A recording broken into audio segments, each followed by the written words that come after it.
ఇప్పుడు వచ్చిన దేవ సేవకు వందనాలు. నేను చెప్పబోయే సాక్షి ఏంటంటే నా గురించి మీ అందరికీ తెలుసు. మరి 3 సంవత్సరాల నుండి మరి ఎన్ని నిద్రలు అనుభవించాను, ఎన్ని బాధలు పడ్డాను. మరి ఈ ఊళ్ళో మరి చాలా మందికి తెలుసు. నా గురించి తెలియని ఎవరు ఉంటారు. ఎందుకంటే రక్షణ నిందలు అనుభవించాను. నేను రక్షణ తీసుకొని మరి చాలా సంవత్సరాలు అవుతుంది. రక్షణ మాత్రం తీసుకున్నాను కానీ నిజమైన దేవుడు ఎవరో నాకు తెలియదండి. చర్చికి వెళ్తున్నాం కాబట్టి సేవకులు చెప్తున్నారండి, రక్షణ తీసుకోవాలి, రక్షణ తీసుకుంటే పర్లోక రాజ్యం వెళ్తాము, లేదంటే నాటకి వెళ్తాం. మరి ఈ మొక్క పెట్టి నేను రక్షణ తీసుకున్నానండి. నాకన్నా ముందు ఒక వ్యక్తి రక్షణ తీసుకున్నాడండి. మరి సంఘం వచ్చి కదండి, బయట సంఘం వెళ్ళి అలా మా ఫ్రెండ్ రక్షణ తీసుకొని నన్ను వచ్చి అడిగాడండి. నేను రక్షణ తీసుకున్నాను, మన సంఘంలో రక్షణ లేదు, ఎవరైనా అంతా గొప్పగా ఉన్నావు, తర్వాత ఏమైనా పర్లేదు, ఇంట్లో అడిగి రక్షణ తీసుకోమని చెప్పి పంపించాడండి. చెప్తే ఇంటికి వెళ్ళి అడిగానండి. అయితే మా ఇంటి వాళ్ళు వచ్చారండి. ఎందుకంటే రక్షణ తీసుకుంటాం, ఒక చిన్న వయసు కదా, నువ్వు నిలబడలేవు, శోధనలు వస్తాయి, సమస్యలు వస్తాయి అంటే సరే అయితే అని చెప్పి తీసుకోనని చెప్పి వెళ్ళి నేను ఆ పాస్టర్ గారితో మాట్లాడి నేను రక్షణ తీసుకొని ఇంటికి వస్తానండి. ఇంటికి వచ్చిన తర్వాత మరి సమస్యలు వస్తాయన్నారు, శోధనలు వస్తాయన్నారు, ఎప్పుడు వస్తాయని చెప్పి ఎంతగానో ఎదురు చూశానండి. నెలలు గడిచాయి, రోజులు గడిచాయి, సంవత్సరాలు కూడా గడిచాయండి. సమస్యలు అంటే నాకు ఏంటో తెలియదండి. అలా జరుగుతుండగా నాకు వివాహం అయ్యి 2 పిల్లలు పుట్టారు. అది అలాగే అవుతుండగా చర్చి మాత్రం వస్తున్నాయండి. రక్షణ తీసుకున్న తర్వాత చర్చికి రావాలి అని చెప్పి చదువుతున్నాను. వచ్చిన తర్వాత నా మీద పడ్డ నిందలకి అవమానాలకి ఇక దేవుడి మీద విరోధి అయిపోయానండి. ఇక్కడ రక్షణ తీసుకున్నాను, మన జీవితం మారట్లేదు, ఎంతగానో తెలియదు, ఆయన కనబడుతున్నాను, పాటలు పాడతాను, నమ్మకంగా ఉంటాను, ఆయన పరిచర్య చేస్తాను, నా జీవితం ఇలా అయిపోయిందని చెప్పి ఆయనతో దేవుడు ఎవరు లేదని చెప్పి అందరికీ దూరం అయిపోయింది. చర్చికి రావడం మానేశాను, విగ్రహాలలో కలిసిపోయానండి. నాకు తెలిసి ఇద్దరు పరిచయం అయ్యారండి. వాళ్ళు అటు చెడుగా నేను మారిపోయిన విగ్రహాలు మంగళవారం చేసేవాడండి.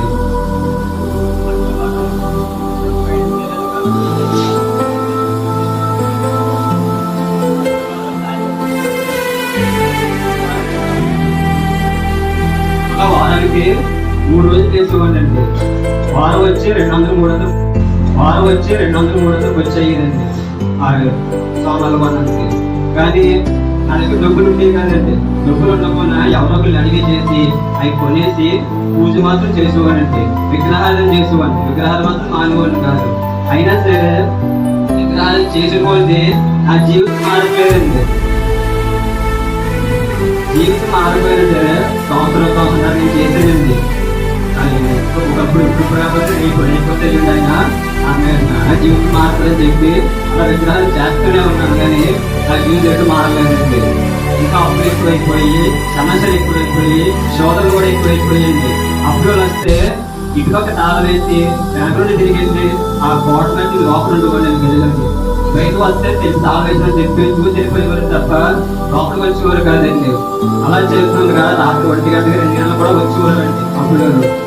అప్పుడు అంటే తీసుకుని వడ్డీ కాదండి, ఫైనాన్స్ అండ్ బ్యాంక్ వాళ్ళు చూడండి. అది ఏ టైం అయితే టైం వచ్చేసి ఎంతగానో అంతగానండి అవమానించి నింద వేసుకోవాలండి.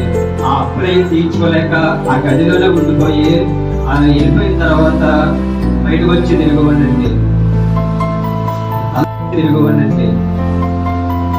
అలా జరుగుతుండగా తాగుడు అయిపోయానండి.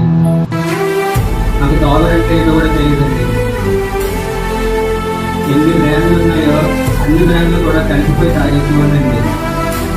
బయట తాగేసి వచ్చి ఇంటి మంచి పెట్టేసి ఎక్కడపడ్డానికి కోల్పోయేవాళ్ళండి.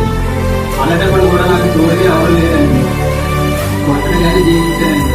ఫ్రెండ్స్ వెళ్ళి తాగడం, ఇంటికి వచ్చేయండి. మళ్ళీ మామూలే మరి పొద్దునైతే మళ్ళీ వెళ్ళిపోయి తాగేసి వచ్చేవాళ్ళండి.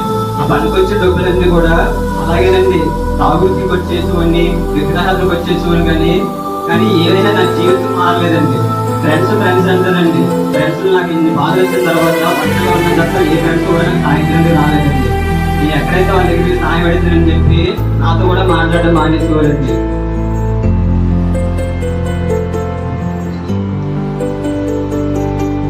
ఈ లోపల కొంతమంది వ్యక్తులు నమ్మారండి.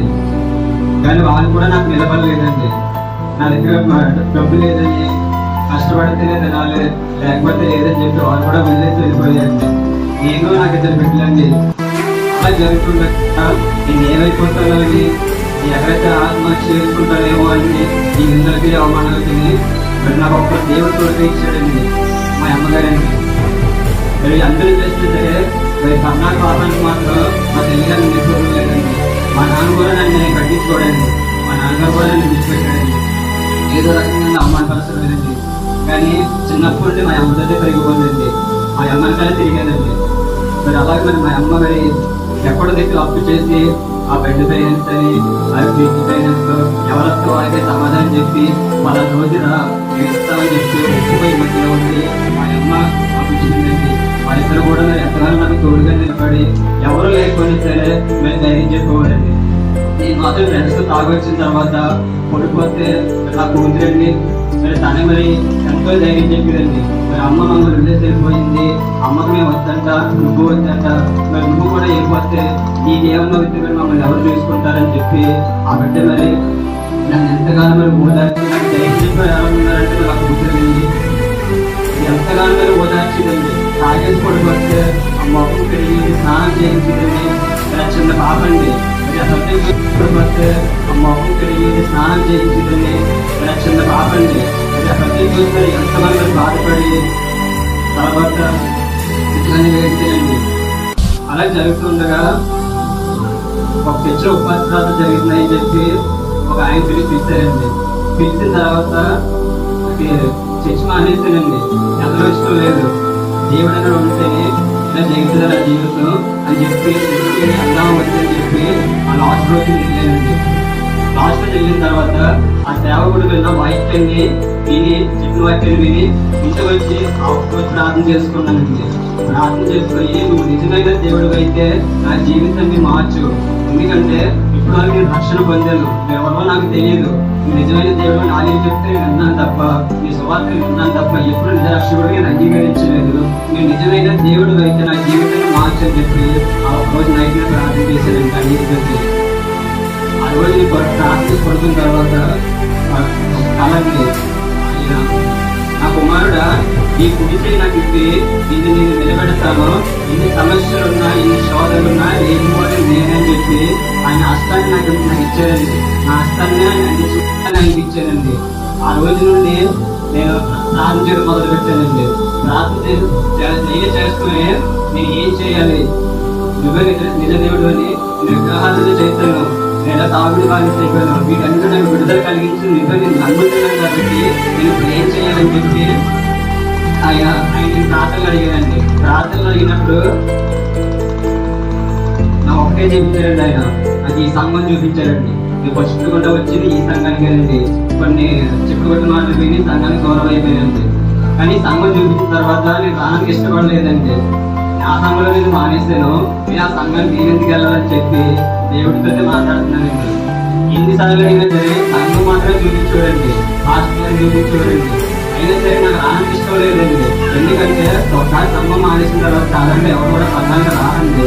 కానీ నేను మాత్రం ఆయన అడిగితే నాకు మినిమం ఆయన దేవుడితో నేను 4 రోజులు నేను ఈ సంఘానికి ఆయన వెళ్ళమంటున్నాడు, నేను అంటున్నానండి. అలాగే 4 రోజులు గడిచిన తర్వాత ఆయన కాదని చెప్పి ఒక రోజున వచ్చి నేను మాస్టర్ గారిని కలిసానండి. మాస్టర్ గారు అన్నీ ఉన్నారని రావడం మొదలు పెట్టానండి. అప్పటి నుండి కూడా దేవుడు మరి ఎంతగా నన్ను జీవించాడంటే ఇప్పుడు వచ్చి 3వ సంవత్సరం అండి. నేను నిందలో కొత్త యువలు కొట్టాడండి, నిందలేని వారు నిందలేశారు, అవమానపరిచారు. ఎన్నోనండి తింగలేని రాత్రులు కూడా నేను గడిపానండి. తిండి లేక ఈ లోపల తోడు ఒక్కొక్కరు పోయింది మంటని తట్టుకోలేక 4 రోజులండి ఏడుపోయిందండి. కన్నీటితో ఎంతగా ప్రార్థన చేసుకోవాలండి. తిండి లేక అవమాన వైపు నన్ను నడిపించాడండి, నిందల వైపు నన్ను నడిపించాడండి, మనుషులు ఎలాంటి వారు నాకు తెలియజేశాడండి.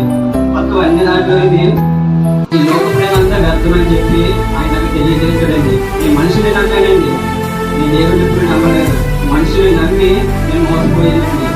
అలాంటి జీవితాన్ని దేవుడు నన్ను ఎంతగానో రక్షించి అవమానాలు ఉంటే ఒక సువర్ణ నన్ను ఎంతగానో లేపి ఆయన సేవ పరిస్థితుల కొరకు నన్ను ఎంతగానో మీరు బాధపరుస్తున్నారండి. మరి ముందు వారం నాకు చెప్పారు, సాక్ష్యం చెప్పారండి. మరి సాక్ష్యం చెప్పడానికి మీరు ఎంతో కృప చూపించాడు. మరి ఈ సాక్ష్యాన్ని కూడా మరి ప్రతి దిక్కులో మీరు చెప్పాలని మరి ఆశపడుతున్నాను. మరి నా కోసం, నా బిడ్డల కోసం ప్రార్థించండి. సాక్ష్యం దేవుడు దీవించగలుగుతాను.